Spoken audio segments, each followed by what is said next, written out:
Hello and welcome to Buy Africa, the show where we focus on investment opportunities around the continent. I'm Tsepo Modiba, and thanks for joining me. Tonight, I'm joined by Ayalanesh Tafese, Head of Country Risk at Rand Merchant Bank. Ayalanesh, thank you for joining us as always. Thank you for having me. I'm quite excited about our discussion today, talking Ethiopia. Can we just take a step back before getting into details? Let's look at the country. How have they been doing? What's the structure of the economy? Yeah, so I think that's really a question that I get a lot. Is it's not a country that's rich in resources with oil and gold and that kind of thing, right. But they've managed to post really high growth rates of between 6 to 8% over the last decade. So a lot of investors wonder, where is this coming from? Is this something that will be sustainable? Right. And I think in order to answer that, I think we need to take a step back and sort of look at Ethiopia's growth over the last 20, 30 years. I think if you look at Ethiopia's growth between the year before the year 2000, I think it was really a time characterized by wars, coups, famine, drought. So, and the economy didn't really have a lot of breathing space then to develop. So you had periods and constant periods of deep economic recession. What did happen in the year 2000 is the war with Eritrea officially came to a close. You had Ethiopia completing debt relief under the HIPC debt initiative. And that really freed up policymakers' minds to start focusing on economic growth. Right. So between the year 2000 and now, Ethiopia has gone through 4 successive programs aimed at poverty alleviation, really focusing on things like strengthening the agricultural sector, things like building infrastructure from farm to market and that kind of thing. So it's been more than 16 years of these 4 successive programs targeted at that. And with sort of improvements in the agricultural sector, you start seeing the services sector that piggybacks off of that improving. Over the last 10 years or so, we've seen a lot of privately owned Ethiopian banks coming to the fore. So slow and sort of a build-up of improvement over the last few years. From a demographics perspective, are we talking a young population? How large is the population in total? And I guess from that, what sectors are thriving?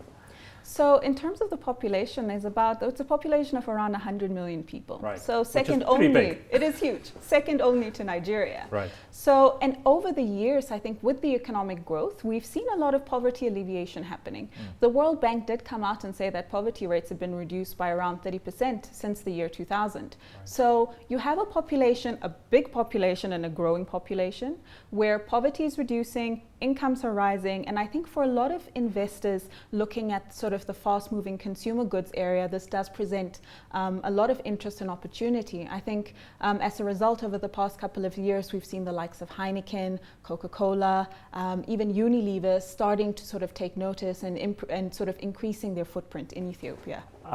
From that, what is then the environment like from a regulation perspective to encourage foreign investors from the rest of the world, but also probably just as importantly from the rest of the continent? So I think in terms of a foreign investment perspective, it's something that's relatively new to Ethiopia. Right. I think historically the economy has been sort of very government-led. It's government-led infrastructure and that kind of thing that's been driving a lot of the growth. So attracting foreign investment is something very new that they've started targeting. That being said, with the government playing such a pivotal role in the economy, there are certain sectors that they haven't as yet opened to investors. And these would be like your banking. They don't allow foreign investors into those sectors. Something like your telecoms, that remains something that's only open to Ethiopian investors. I'm assuming that's a function of both wanting to have an element of control and have those areas not blow up, but also I'm assuming they're quite profitable.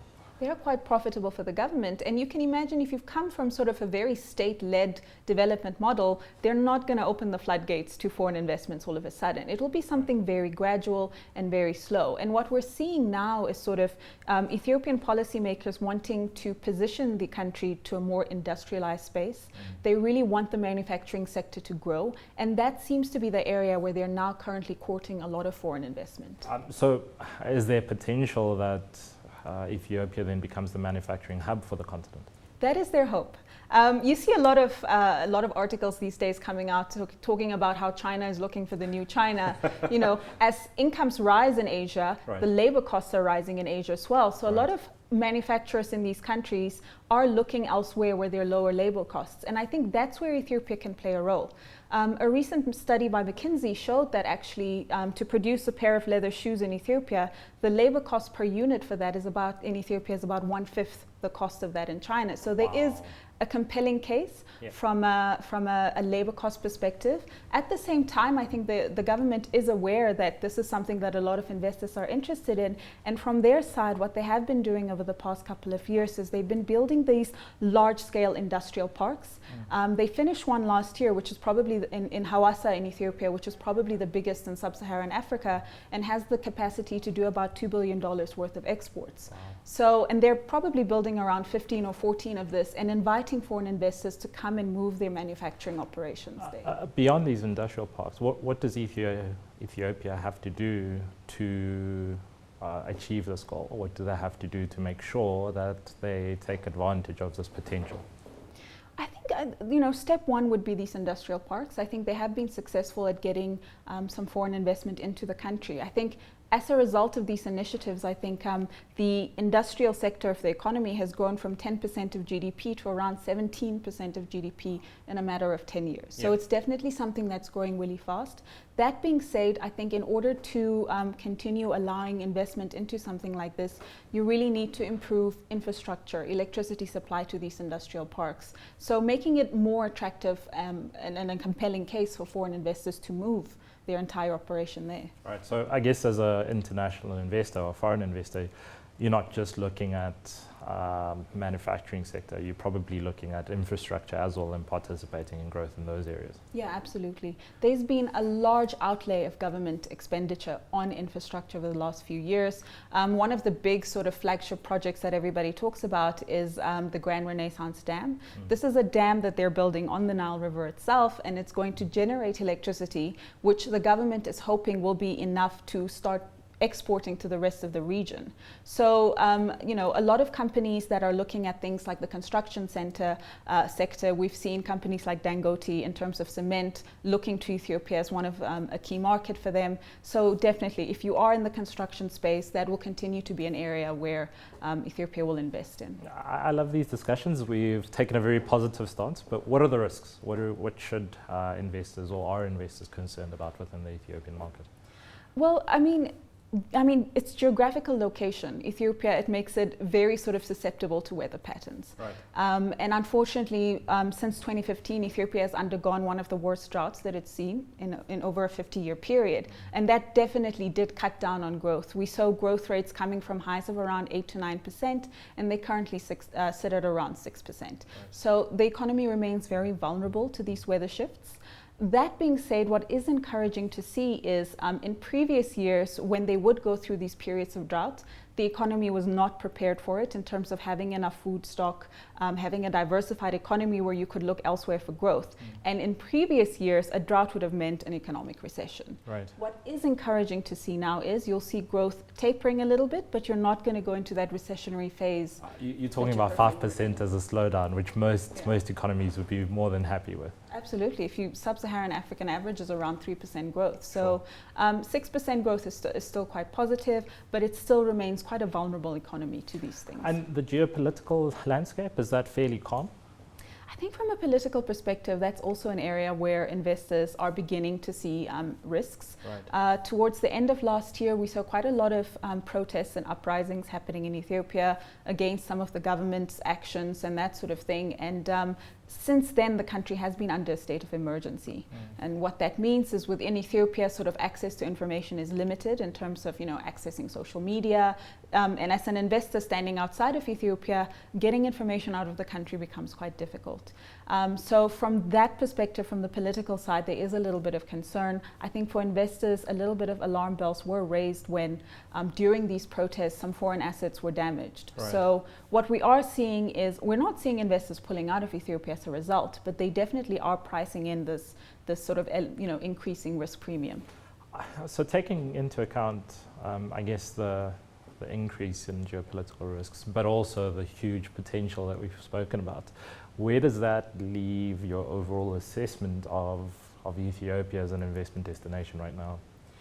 Well, I think investors are still very much interested, and if you look at the numbers, FDI is still pouring into the country. Right. In the last sort of few months of 2016, when a lot of these protest actions and the state of emergency happened, Ethiopia actually managed to get about $500 million worth of investment in those months alone. So what protests?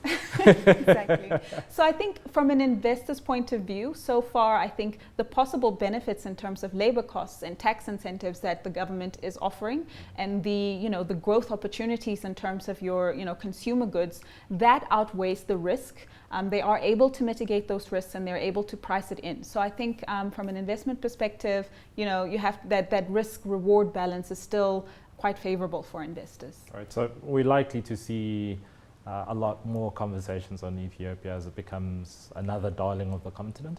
Absolutely. I think, for a while now it has been posting growth rates. People have labeled it, one of Africa's growth lions and that kind of thing. So it has started to get a lot of attention. I think now with the government's focus changing towards this industrialize the country model, they will be more serious and more formal about getting FDI in. So you are starting to see sort of the growth in interactions between the investor community and the country itself. How does the current, policy framework of Ethiopia fit in with the rest of the region, which has fairly decent integration? How are they aligning themselves with the rest of the region? You are starting to see, certain areas. For example, Ethiopia is a landlocked country. It doesn't have access to ports. And what it recently did is it built a railway between Ethiopia and Djibouti, which now effectively connects the two countries. They do have agreements between the two, which will allow sort of the movement of goods between the two countries to be, to increase. I think for an economy like Djibouti, that brings about, you have a port. It's now going to be used more. It's an income source for you. Yeah. For Ethiopia, it does sort of bring a little bit of security in terms of the imports that they're able to get as a landlocked country. So we're seeing that sort of integration. The Prime Minister was recently in Rwanda, and a lot of people draw parallels between Rwanda and Ethiopia, two economies that are more focused on things like manufacturing and services. And there seems to be a lot of, agreement to work together and build on certain things together happening. I guess two economies that aren't as heavily impacted by commodity prices and the swings as the rest of the continent. Does that make, overall the outlook for Ethiopia a little bit more clear in terms of the path of likely growth going forward? As I said, there are a lot of positives in terms of, you're now building an industrial sector, you're getting more foreign investment to come into the country, the infrastructure space is booming. So from that, I think we will still get pushes for growth in Ethiopia. But you have to balance that against the vulnerabilities. It doesn't have the same vulnerabilities as a commodity dependent country, but that doesn't mean that it's impervious to anything. I think simply looking at what has happened to growth due to weather patterns, due to the political issues that we've seen, indicates that vulnerabilities still remain. But I think from an investor point of view, you just have to shift your mind to understand Ethiopia's specific vulnerabilities. Sure. And sort of price that into what you do there. Perfect. Let's leave it there. Thanks to my guest, Ayala Nesh-Tafese, Head of Country Risk at Rand Merchant Bank. That's all from Buy Africa this week. Remember to follow me on Twitter. That's @Mudiba_Tepo. And send us your thoughts about the show using the hashtag BuyAfrica. For myself and the team,